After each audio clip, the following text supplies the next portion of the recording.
guys, welcome back to 10-minute reviews, and there goes the puppy. I'm Jason. I'm Amy. That was Freya, and we're here to bring you another book and another author. Authors happen to be the one who wrote the book. It'd be kind of an odd video if we presented you with a book and an author, but they were different. We should do that one so time. just for you know, poops and grins. Don't forget to hit the like and subscribe button, folks. We talk about a lot of books, and I promise we're going to get better with these videos and better with these reviews. We're actually going to structure them a little bit.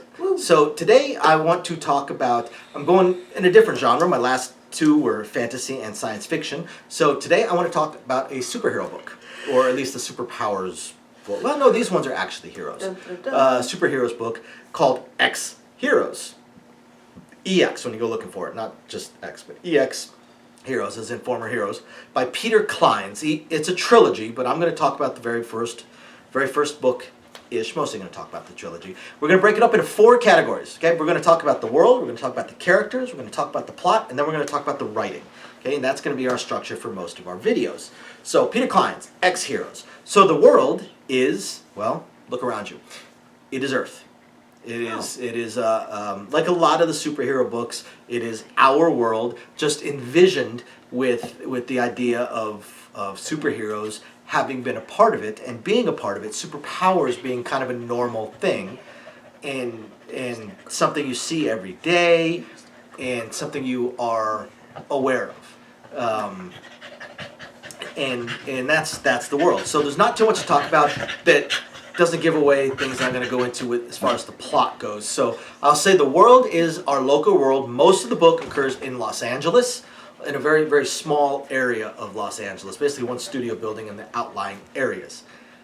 The characters, there's many. I'm actually not going to list them off because it's a ton of different characters. It's more of an ensemble type of thing because the first book is more of a world building type of book, even though you would think you don't need to world build when you've already got a world, because it's this one. But because of how they run the plot line, they actually do kind of need to build up the world, especially the fact that most of the heroes are dead. Most of the superheroes are dead and gone. How? Why?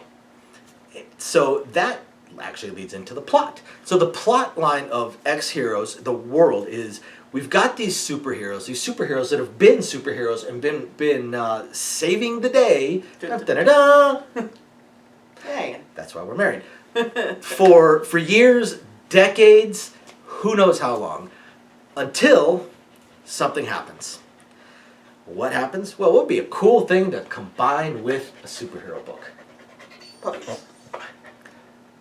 Zombie apocalypse. Ooh, so that was my next guess. We've got the zombie apocalypse, and these zombies are actually dangerous even to the heroes.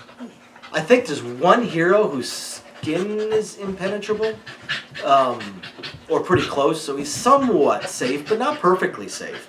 So the world has fallen to the zombie apocalypse, and you basically have these enclaves. And Los Angeles has one such enclave. It's basically a studio building that they have managed to barricade, and it's got 3 or 4 of some of the most powerful heroes in it. So of course you've got the majority of people in this book, they don't have any superpowers. So you've got the typical zombie apocalypse with your fences and your guns and your flamethrowers, but mostly your fences and your big heavy steel doors that they can't get through. I've always thought too that zombie apocalypse, by the way, just get a whole bunch of shipping containers. They're not really shown as climbers in very many zombie books or well, they movies, don't have the brain power. Yeah. So I always wondered about that, but because you put chain link fence down, they always push through it. Well, it's just sheer. I know, but why would you keep putting chain link fence down? They always push the shipping containers. Just imagine if you've got superpowered, super strong people that can fly, maybe carry a shipping container. Anyway, so they've got this little, they're in this very small area. And they, of course, have to do what's the one thing you absolutely need. You've already got shelter. What else do you need? Food. And? Water. So they need to forage, and that is a recurring thing in almost any zombie apocalypse book. So they need to forage, but they also need to figure things out. They need to figure out Because if they run into the same problem as in many zombie apocalypse things, attrition, resource management, and attrition. Every time you go out to forage, maybe not every time, but once a week you lose somebody. Baby ain't being born once a week when you got a population of a few hundred or a few thousand, or if they are, then you probably need to open a library or book or a movie theater or something. Give something else to do. So they're worried about how is humanity going to survive, or are the zombies going to win? Because the hundreds of millions of zombies that are out there, the tens of billions or however many is out there. Basically, it's a typical zombie apocalypse where almost everybody is a zombie. So just horde after horde after horde all the time. So that is what they're trying to figure out, and that is the main plot in the first Ex Heroes. Now the sequels, they actually find another enclave that they are able to communicate with that seems like it might be even more stable and possibly more powerful. But then that of course goes south. But the very first book, Ex Heroes, absolutely fantastic by Peter Clines. The writing, great. Unlike most of my authors, he's not a snarky writer or anything like that, but he is a really, really good writer. I would give his writing a B.